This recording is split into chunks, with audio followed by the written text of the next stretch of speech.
So this is Santosh and Yanis are here. And your third co-author? Petros de la Porta is here. So. Excellent. I can't see him, but excellent. Oh, he's there. Right, I'm with you. Physically with me, yes. Excellent.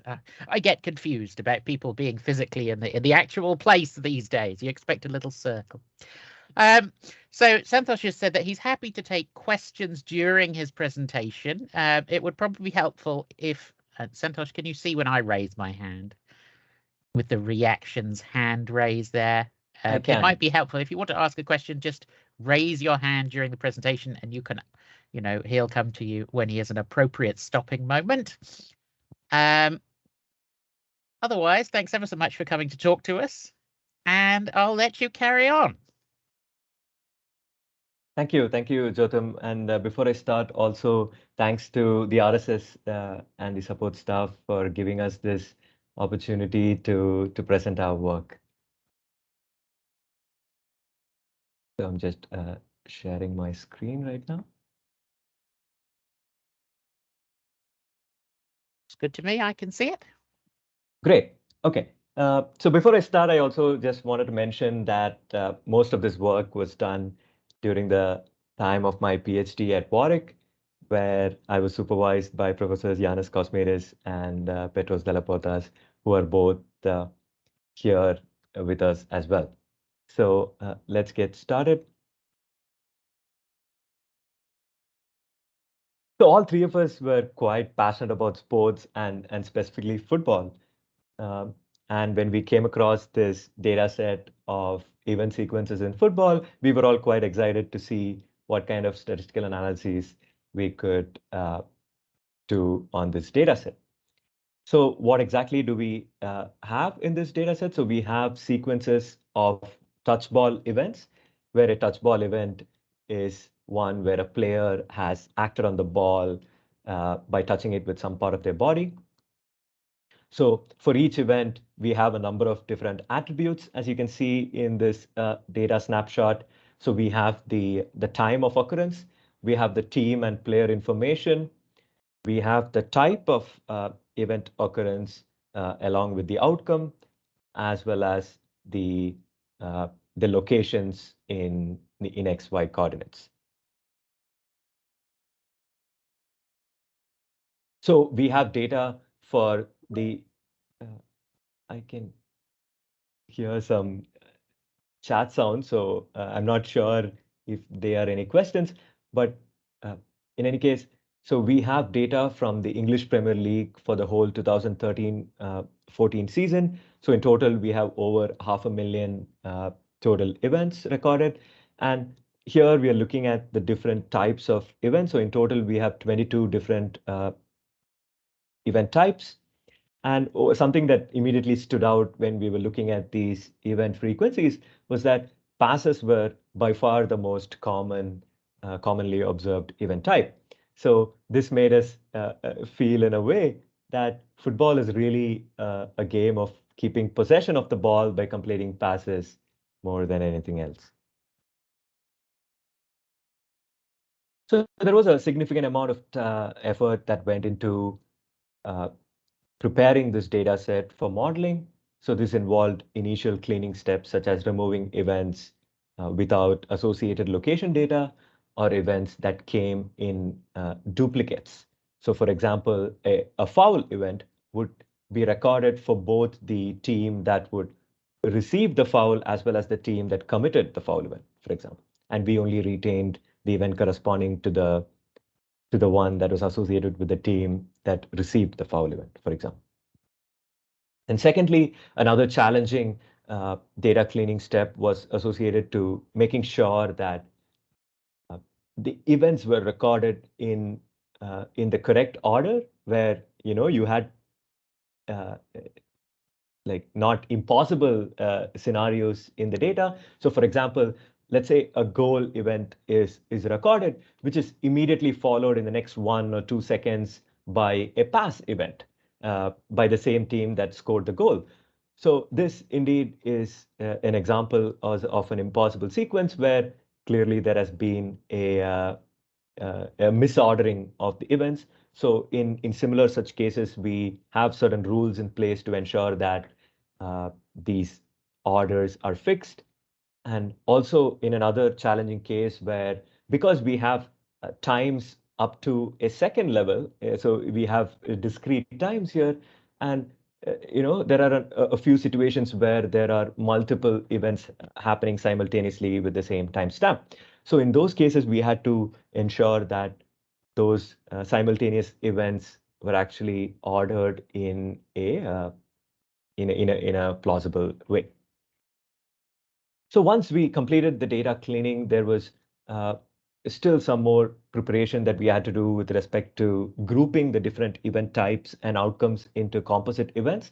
So the main reason for doing this was to ensure that the total number of event types were kept to a minimum, and therefore whatever conclusions that we draw from the the associations or the patterns that we get from these would actually be more sensible as well, right? So for example, if we look at the composite short event, this is composed of all the three different types of short events that we have in the data. So we have missed shots, which are shots that go off target.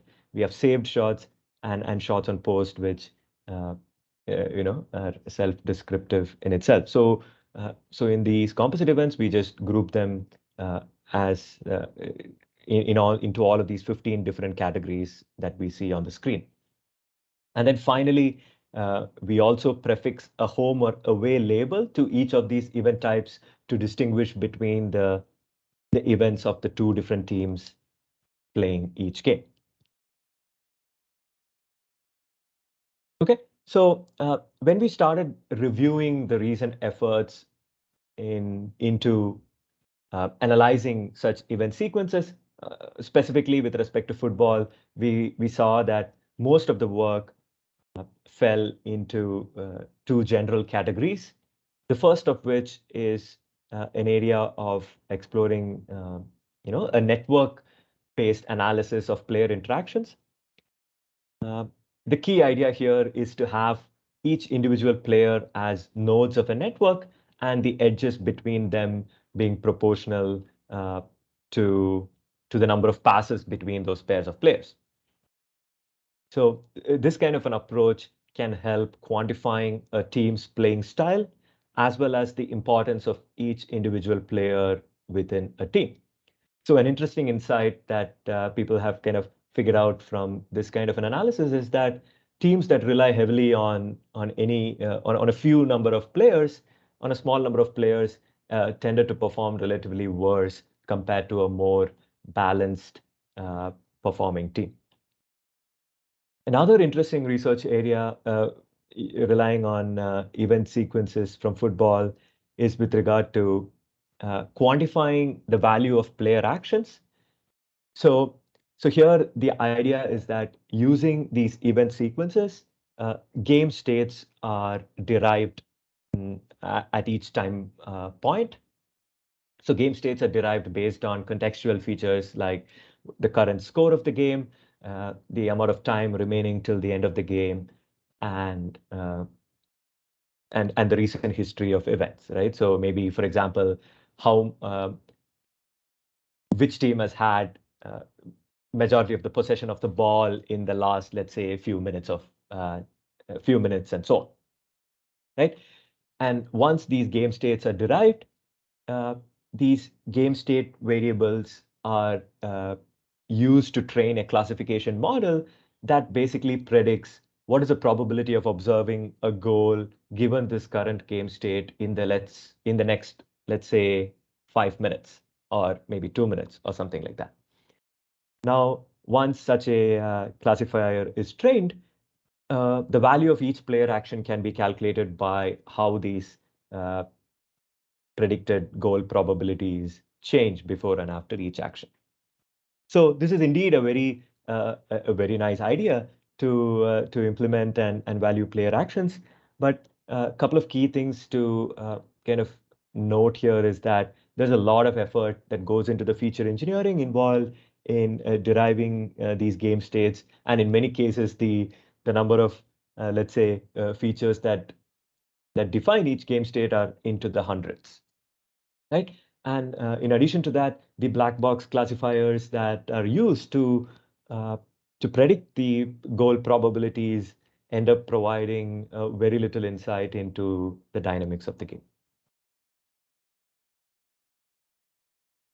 So now what we are going to do is we are going to show what kind of initial explorations we did on this data before we ended up doing any modeling through a series of visualizations. So one of the first things that we wanted to see was this well-known home advantage effect that we know is there in football. So we wanted to look at the density of touches for both of these teams as examples for games they played at their home venue and the games that they played at their away venues separately.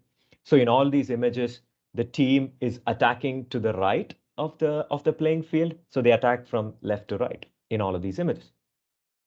As you can see, in the games played at home, the density of these ball touches are relatively shifted towards the right compared to the games played at away, clearly indicating the home advantage teams have and the home advantage of basically having more touches in the opposition half of the field and in general being more playing with a more attacking mindset.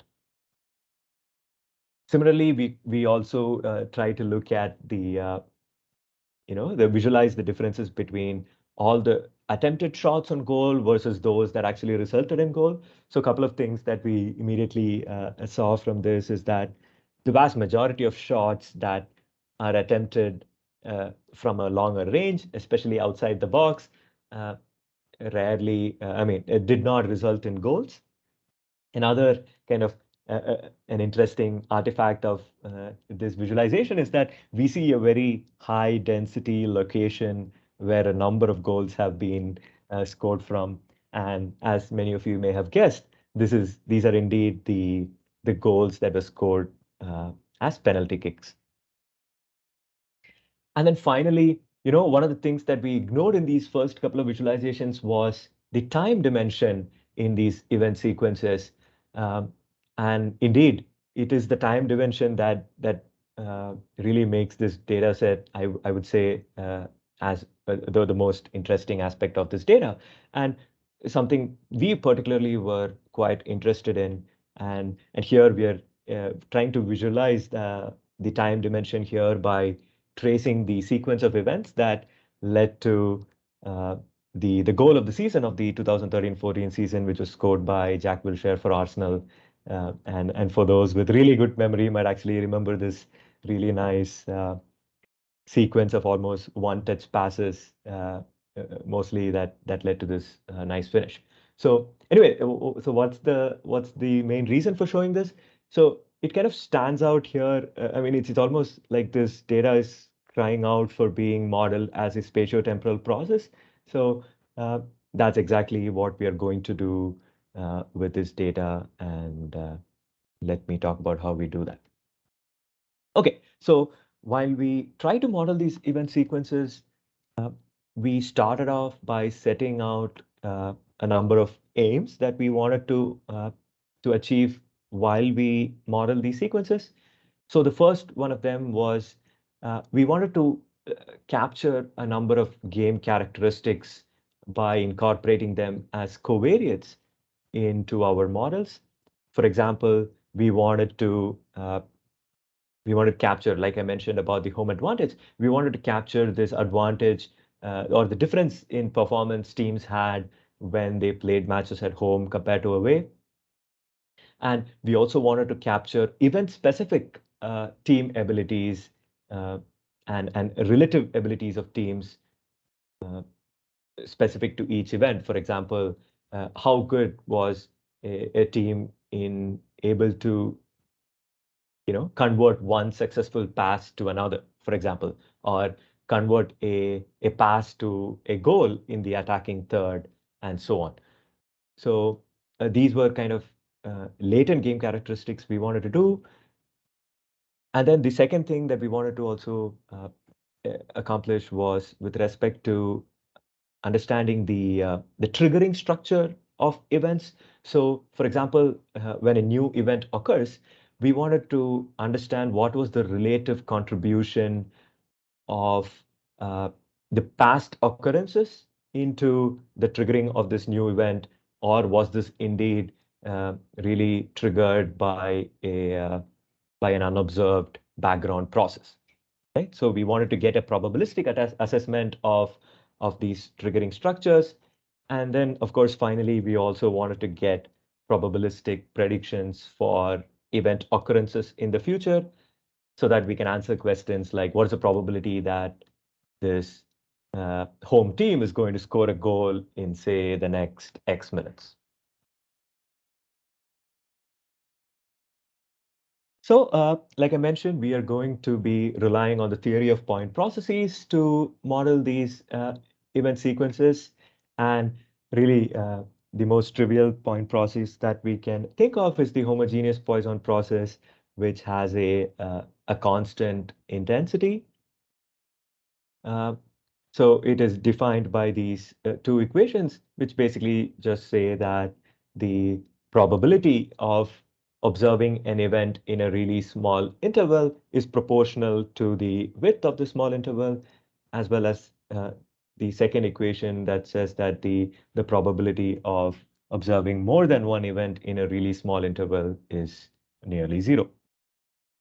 So as you may see from these definitions, that these probabilities do not depend on past occurrences. And therefore, the Poisson process is referred to as being memoryless. And this is definitely not an assumption that we want to make in our model, because we definitely want to allow for dependence on past occurrences. And therefore, a Poisson process will not work for us. So let's see how we can do that. So a class of processes that really elegantly captures this dependence on the past are these self-exciting processes. And a linear self-exciting process is specified using this conditional intensity function, which has two key components, right? So you have mu, which is a baseline intensity or a background intensity that is unobserved. And you also, the second term is a summation of all the contributions from the past occurrences within the process. The parameter epsilon captures the magnitude of excitation from these past occurrences, and the function g expresses how quickly this excitation decays over time. Now, Hawkes, in a seminal paper, was the one who introduced these self-exciting processes and proposed an exponential kernel so that the intensity function of the self-exciting process can be written down as follows. So this is also quite nicely evident from this visualization, where you can see that after each occurrence, the conditional intensity jumps by a certain magnitude. And then, of course, the exponential decay kicks in, and you can see in periods of no occurrences, the intensity kind of decaying back to the baseline intensity. So till now, we spoke about processes just in the time dimension, but of course, we have more than occurrence times. We also have other information with respect to each event. And for example, in football, we have event types. So these kind of variables like event types associated with each event are it can be modeled in the framework of marked point processes, where you have times as well as marks. So these marked point processes are typically specified using a joint conditional intensity function as follows, which also has this nice factorization into the intensity of just the processes of times and the conditional density of the marks given the times. Now, we will see later why this factorization is quite useful to us in a bit. Now, we also have the likelihood function for a marked point process. So this is also quite intuitive. So we have this first term, which is a product of the point estimates of the intensities of the process. And the second term, the exponential term, simply accounts for the fact that there have been no other events occurred other than the ones that have observed within the observation period. So now we have the corresponding marked extension of Hawk's processes into along with the marked dimension. So here, in addition to mu, epsilon, and beta, we have a couple of more parameters. With respect to the background process, we have a delta parameter, which is simply a categorical distribution of the marks, assuming that if an event is triggered by the background process, and the gammas give the same categorical distribution of marks when the event is triggered by one of the past occurrences. So how you interpret these gammas are basically that it is the probability that an event in the past with mark mj triggers an event of a particular mark of type m. Now, due to the fact that these are categorical distributions, we have certain constraints as well on deltas and gammas, which is quite obvious here. And basically, this whole framework now is really popular in so many different applications. And specifically, this is something that we quite liked and is going to be quite suitable for football, because the exact flexibility that this model offers where we can capture the different cross-excitations between the different event types is something that we wanted to have. So a simple example of why this is relevant in football is because let's take the example of a corner kick event. So following a corner kick, of all the different types of events that can occur in a football game, only a handful of, I would say only about 3 different types of events can occur immediately following a corner kick. So one could be an attempt on goal by the attacking team, or could be a clearance of the ball by the defensive team, or maybe the goalkeeper of the defending team claims the ball into their hands. So, football is really a game where certain past events trigger specific other events with high probability, and therefore the marked Hawk's process modeling framework is really good, very suitable for this application. However, Hawk's processes have this characteristic property that the event occurrences tend to cluster in time. So this is what we are trying to visualize in this image here. So here we have an instance of a Poisson process, a Hawk's process, as well as the observed event times from the football data. So we have ensured that all 3 of them have the same intensity over this time period we are looking at. So roughly they have the same number of event occurrences.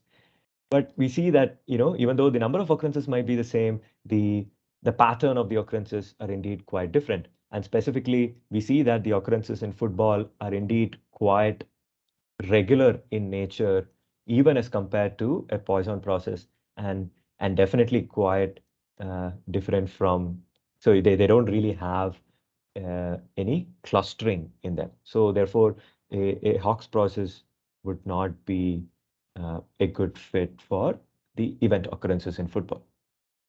So this is more formally investigated through looking at the cumulative distribution functions of the inter-arrival times. So here we have the CDFs from simulated Poisson processes, Hawk's processes, as well as a gamma process that we fit to the observed times from football. And we see how the Hawk's and Poisson actually are nearly identical and quite far away from the empirical distributions. Therefore, providing evidence that that there is no evident clustering in the football data. So even another more formal approach to actually look at this is by calculating a second order summary statistic. So the Ripley's K function does exactly that.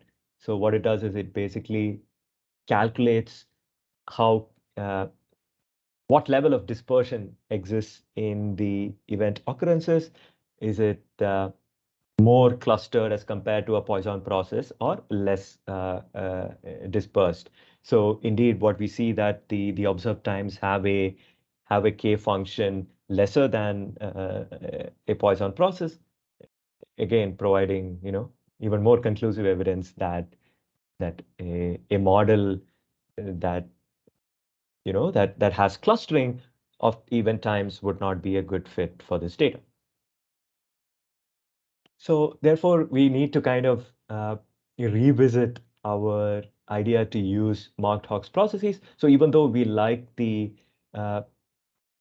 excitation property of marked Hawkes process with respect to marks, we need to come up with a modeling framework that restricts this characteristic excitation property only to the marked dimension, and therefore allowing us the option of using different conditional models for the time as well as space dimensions.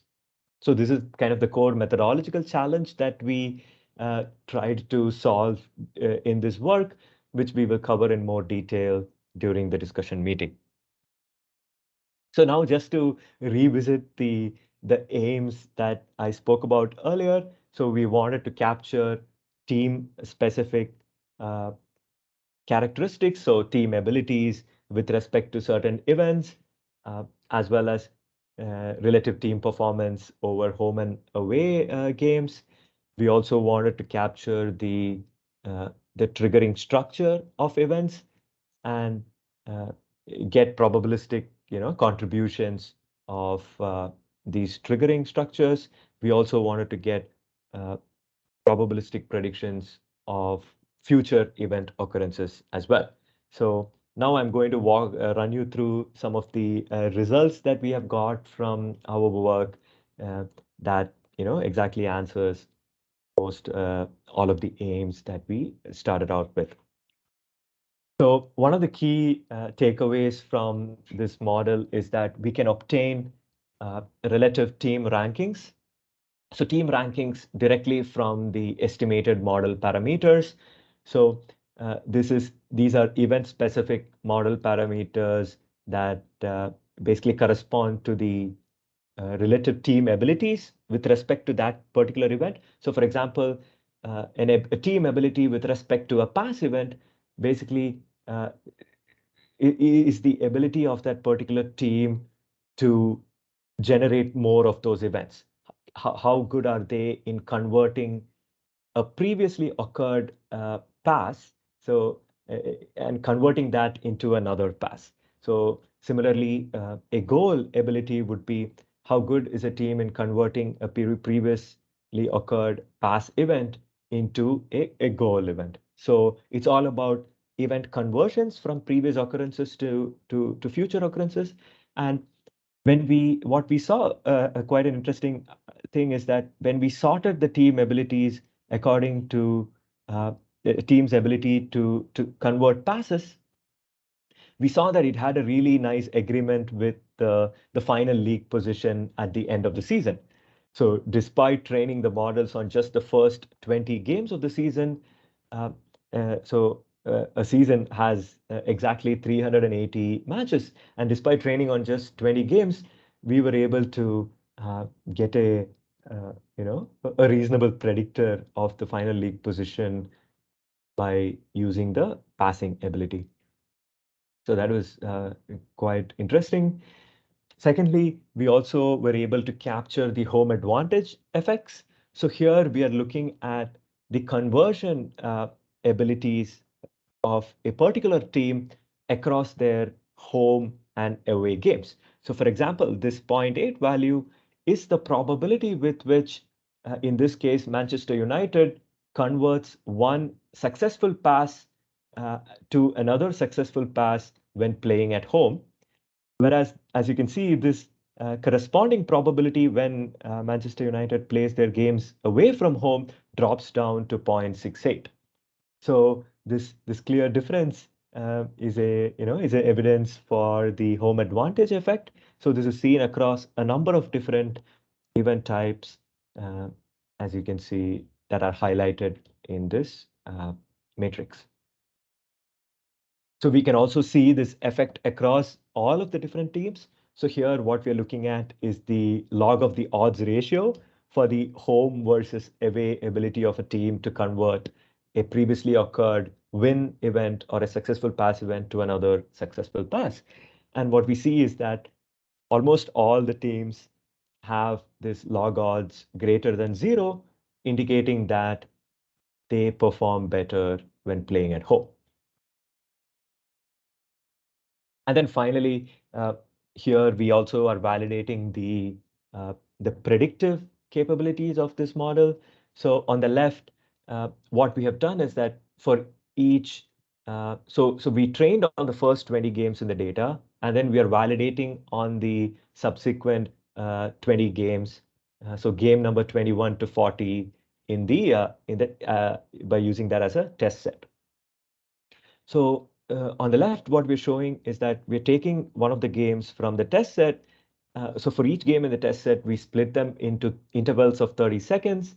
And then in each interval of 30 seconds, we're trying to predict what is the probability of observing a home shot, given the history of all events up to and before that interval.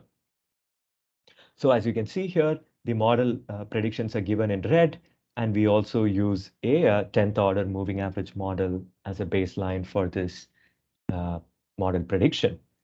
And the intervals in which a home shot was actually observed are given by these vertical dotted lines, and you can see that in the majority of these intervals where a home shot was observed, we see that the model has a higher predicted probability than the moving average model. So this is just visualizing it for one game. So we have done it for all the 20 games in the test set. And here we are looking at the performance of this classification task, where we see that the model indeed has a reasonable performance. In fact, the nearly lack of any information coming from the moving average models, they all have a performance equal to a random classifier, kind of indicates how challenging this task of forecasting shots and other significant events in football, and the fact that the model is actually doing a reasonably good job is quite promising. So this is all we have for the demo. Here are some references for the work. So thank you all for listening, and happy to take any questions in the remaining time we have. Thanks, everyone. Well, thanks ever so much for that, Santosh. Very interesting indeed. So if anybody has any questions, do you want to raise your hands and then unmute yourselves? This is probably the best way. Shirley's got one to start. That where did you get the data from? Do the team managers understand the results and make use of them? Yes. Have you told them about it? Okay, actually, that's a very good question. So the first thing, where did we get the data from? So the data was from this company called Stratagem.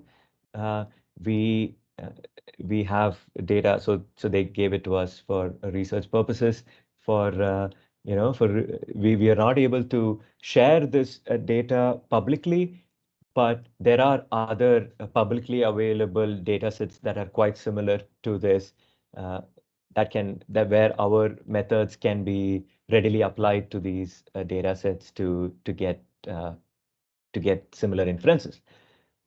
Secondly, have we spoken to the team managers themselves?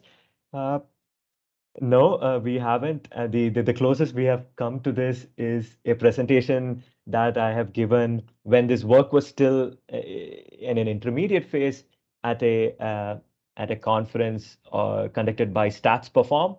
So StatsPerform is a company that collects similar event data, and they encourage researchers to come up with insights, where I presented about this work about 2.5 years back. But I think my initial, the kind of feedback that I got from there was that maybe the game is too, let's say, too young to be to take such a completely mathematical approach.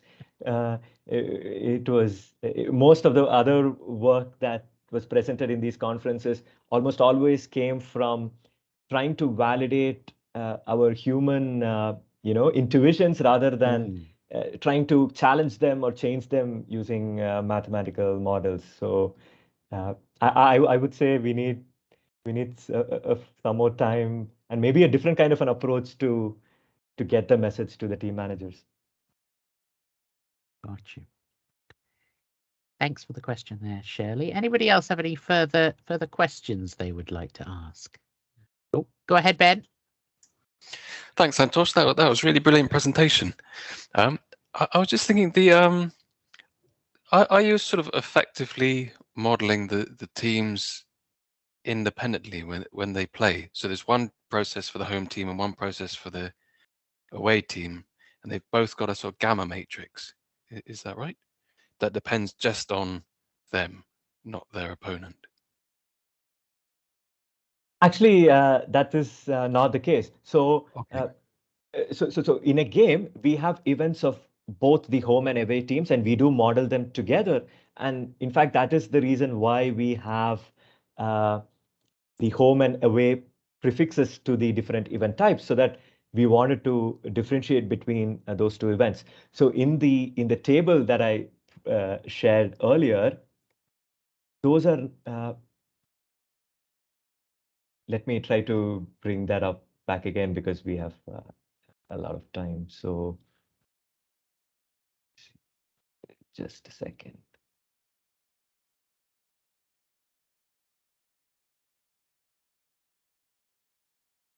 Let me know once you can see it again. I think it should be. Okay. So I think your question was based on this matrix that I shared. Is that correct, Ben? Yeah. Is it right that the top 3x3 somehow encodes the home team's ability to do well? Correct. Exactly. So Okay. so this one. So within a particular. So for each particular game, think of these as the parameters that are prepared or that are being used while that particular game is being modeled. So in that case, let's say, for example, Manchester United is playing against Arsenal, for example. So in that case, the parameters in the top left would, if Manchester United is the home team, the parameters in the top left would come from Manchester United's ability parameters, and the away parameters would come from the opponent, right? So in this case, I have put all of the abilities of both Manchester United playing both at home and away together, so that we can compare the differences between those abilities for a particular team.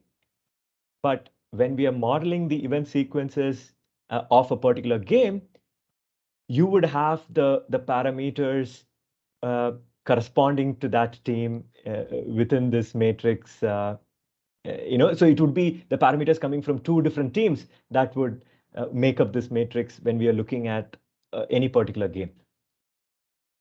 Right. So if two teams you've not seen before played, what do you plug into the off-diagonal block? Okay, so again, very, very interesting question. So it is not that we calculate these parameters for pairs of teams together. So we calculate them at a team level, at a team and home or away level. So Manchester United has the same home ability with respect to each of the events, irrespective of what team they're playing against. Got you. Thank you.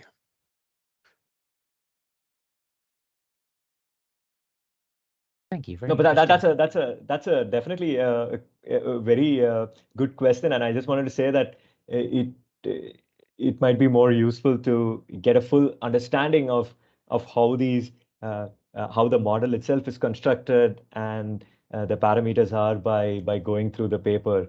Absolutely. Yeah. Thank you very much. No Thank you. worries. Adam next, I believe.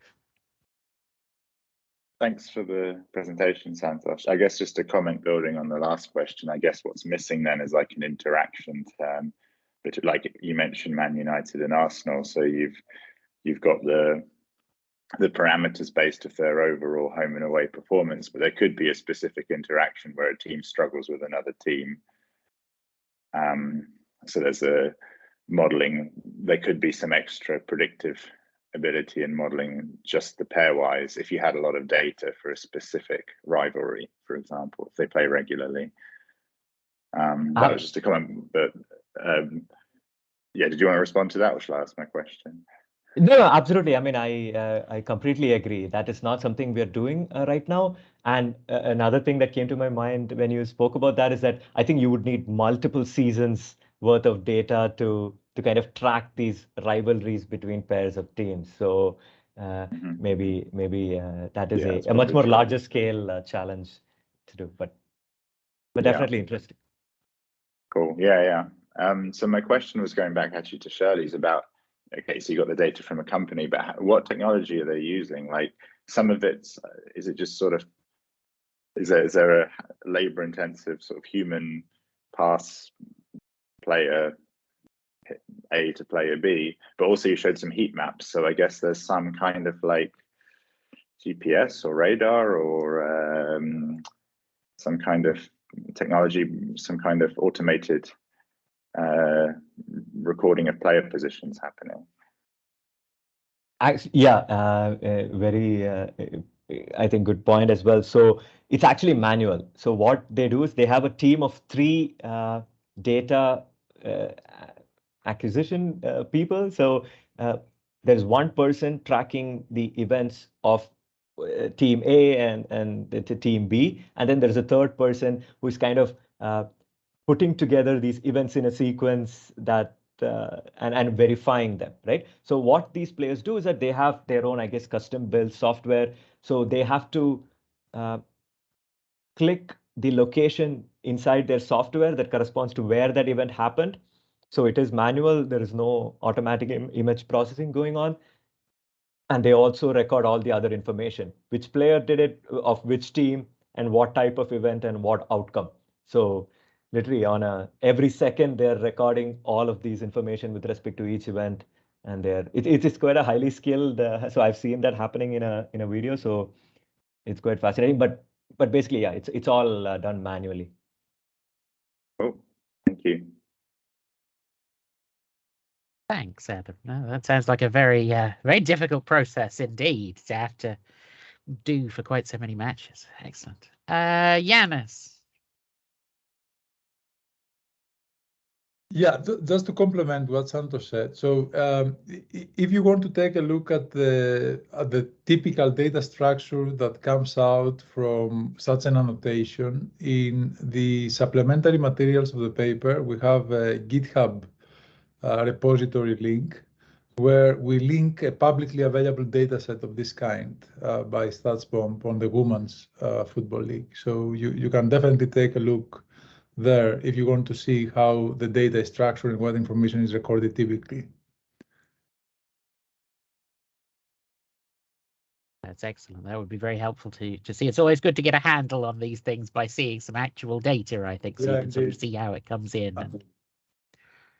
Excellent. But yes, I understand you can't give away the original data, as it were. We don't have the license to do so, yeah. But are there many publicly available data sets that are similar? Indeed. I will just put a link to the GitHub repository as we move on to the next questions in the chat. Thank you. Okay. Shirley's up next, I believe. Yeah, just a quick one. I've heard that the World Cup that's currently on, they've got sensors all over the place, including in the ball. I heard. I don't know whether I misheard that, but the balls that have location sensors in them, so you can follow the ball. That wouldn't help so much, of course, because you don't know who hit it. But nevertheless, that would be interesting, I guess. That's right, Shirley. The most kind of value of this data set is the usable information that we have, right? There's a lot of let's say processing done by the manual annotation. So the useful information, like what type of event, which player, and what was the outcome of those events, those are really what is the key thing. Of course, there is, like you mentioned, right, different types of data as well, data from direct sensors, automatic sensors on players and the ball, as well as these. There are these high definition cameras that are giving you a a bird's eye view of the game while tracking player movements. So you can look at things like what distance has a player covered over the 90 minutes, and things like how fast, right? So how fast is a player sprinting, and how many fast sprints have they made over the last so many minutes, and so on. So there are a number of different types of analysis, but for us, because of the, I guess, like I mentioned earlier, the added value coming from the annotations, that's why we focused on this particular method of analysis.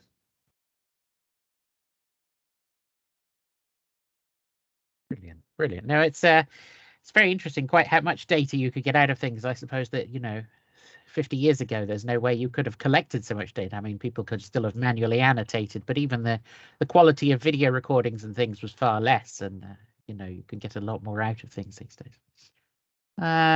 Shirley also says, are some sports more keen to adopt technical analyses than others?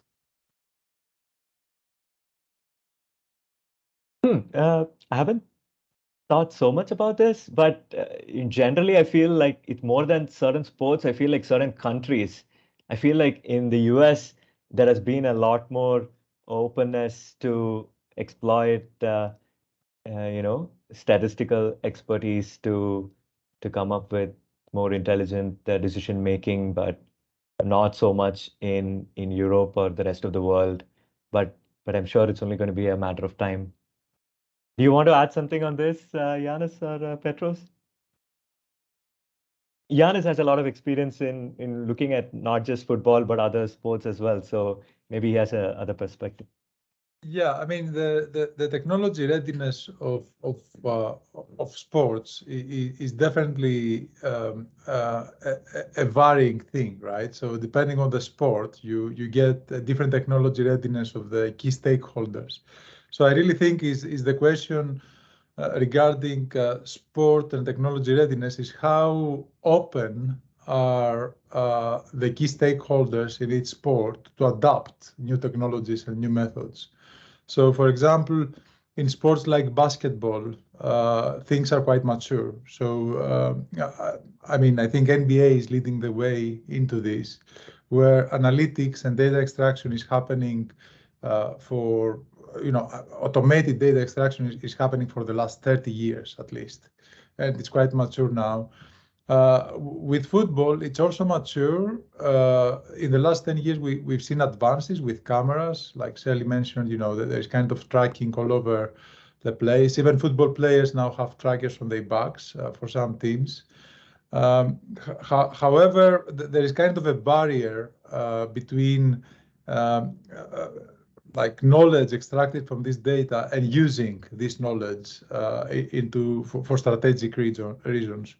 And I think the barrier has to do, especially with the value and how much money is at stake in certain leagues around the world, right? So at least this is kind of the impression I got when speaking to several stakeholders in football teams. There were some who were open to new ideas, and there were some else who somehow knew how the system worked in the old way with scouters and kind of human impression about how a team should stand on the court, and they want to stick to that and have like the knowledge coming from advanced analysis or data as kind of a side information instead of the key kind of object. But I think we are also moving in this direction where teams are getting more and more technology ready, and they are using insights coming from this sort of data set that Santosh has been talking about. But yeah, definitely there's a huge variance on technology readiness and adaptation of technologies across sports. Another example is, for example, I had the opportunity to interact with with some of the Olympic sports in the UK in the past, and even within the Olympic sport, you could see a huge variance. So, for example, sports where everything can be tracked, like weightlifting, are generally anti-technology. So they don't want to know. There is a stakeholder who knows how weightlifting is done, and that's it. You have to train and then do it.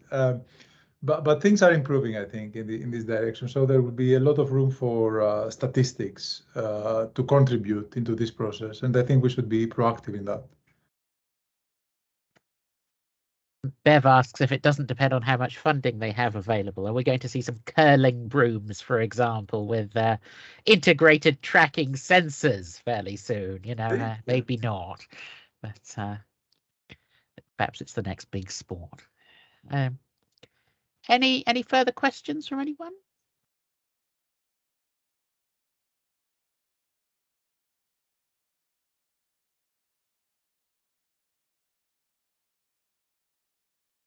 Shirley's typing. Shirley, you can unmute yourself if you like. I was just going to say thanks very much for a very clear and interesting talk. So just put it in the chat. Thank you. It was very interesting.